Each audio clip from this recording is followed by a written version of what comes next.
my helmet, and because accidentally a little while ago I was trying to get some fucking bug guts off here, and I realized I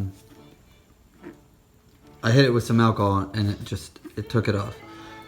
But when I hit it with the alcohol, I realized it looked like there was like the gloss finish underneath, because this helmet comes in like flat black and gloss. So I'm wondering if they just took the gloss ones and then finished it with matte black.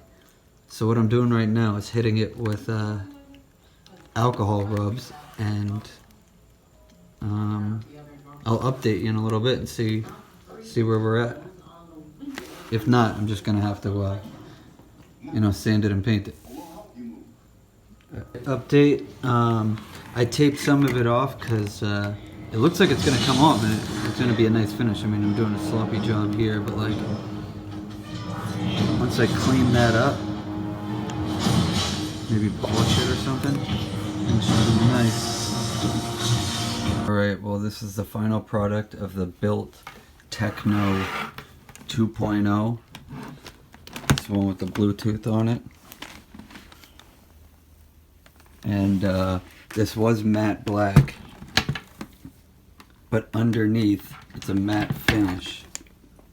So basically I just took a rag. This thing's taking a little scratch, as you can see, and I tried to use nail polish remover to get it off and whatnot. I ended up changing out this lens after, and you know what, it looks really great. Once you take that matte off, you know, you got the shiny finish. I left the matte on the bottom just because it's a lot of scrubbing.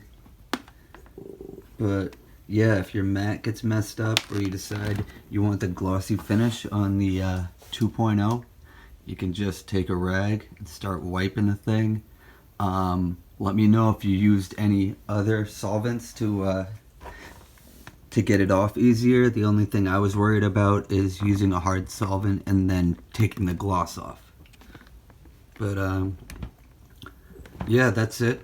And if you want to know how to put a GoPro mount on, I got another video for that coming soon. Alright, thanks.